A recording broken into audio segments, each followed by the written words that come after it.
આપણા સન્માન્ય આદરણીય પ્રભારી સન્માન્ય રમેશભાઈ ઉકાણી સાહેબ,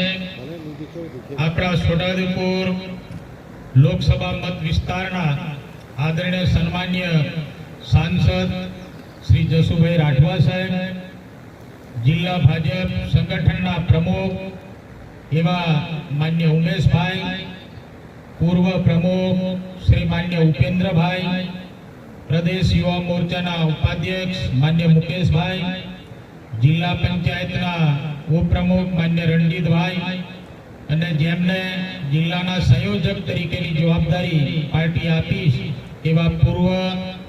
જિલ્લા ભાજપના મહામંત્રી એવા આદરણીય સન્માન્ય મુકેશભાઈ પટેલ સાહેબ, સ્ટેજ પર બિરાજમાન તમામ પદાધિકારીશ્રીઓ, ઉપસ્થિત મારા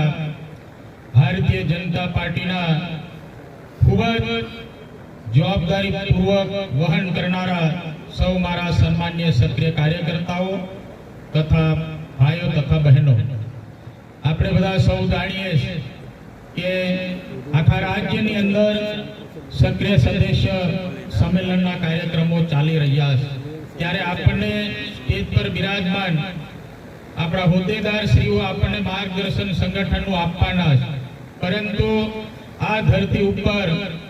આપણા સંગઠનના પ્રભારી મંત્રી શ્રી રમેશભાઈ ઉકાણી સાહેબ અને આપણા કૌશલ દવેજી સૌ પ્રથમવાર જ્યારે પધાર્યા છે ત્યારે તેઓનું હું સ્વાગત કરું છું, તેઓનો આભાર માનું છું. અને 138 વિધાનસભા ક્ષેત્રમાં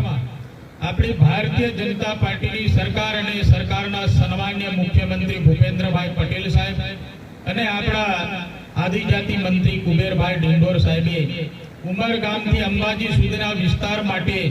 કુલ બજેટ 5,120 રૂપિયા 120 લાખ રૂપિયાનું આપણને બજેટ આપીને ઉમરગામથી અંબાજી સુધીના વિસ્તારનો વિકાસ થાય એના માટેના આશીર્વાદ દેવાનું કામ આપણી ભારતીય જનતા પાર્ટીની સરકારમાં થયું છે. આપણે બધા સૌ જાણીએ છીએ કે જેટલા પણ દિવસો આપણી પાસે હોય અને જેટલા પણ દિવસો એપ્રિલ માસ કે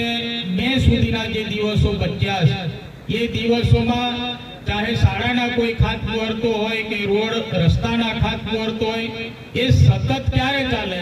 કે આપણી સરકાર આપણી ચિંતા કરતી હોય અને રાજ્ય સરકારમાંથી પૈસા આપણને મળતા હોય, ગ્રાન્ટો આપણને મળતી હોય તો જ આ બધું શક્ય બની શકે. આ કરવાનું કામ આપણી ભારતીય જનતા પાર્ટીની સરકારમાં થઈ રહ્યું છે. દેશના પ્રધાનમંત્રી નરેન્દ્રભાઈ મોદી સાહેબ આપણા રાજ્ય માટે, દેશમાં વસતા તમામ આદિવાસીઓ માટે ખૂબ ચિંતા કરીને જ્યારે આપણો વિકાસ કરી રહ્યા છે, આપણને કરોડો કરોડો રૂપિયાની ગ્રાન્ટ આપી રહ્યા છે, ત્યારે ભારતીય જનતા પાર્ટીનું સરકારનો અને સરકારના માન્ય વડાપ્રધાન શ્રી નરેન્દ્રભાઈ મોદી સાહેબનો અને રાજ્યના સન્માન્ય મુખ્યમંત્રી શ્રીનો આપણે સૌ સાથે મળીને આભાર માનીને મારું વક્તવ્ય પૂર્ણ કરું છું. વંદે માતરમ. ભારત માતા કી જય. જય.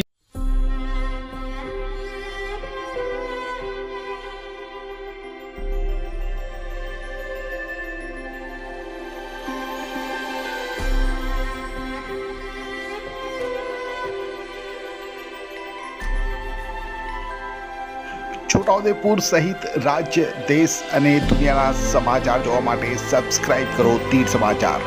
અને બેલ આઇકોન જરૂર દબાવો.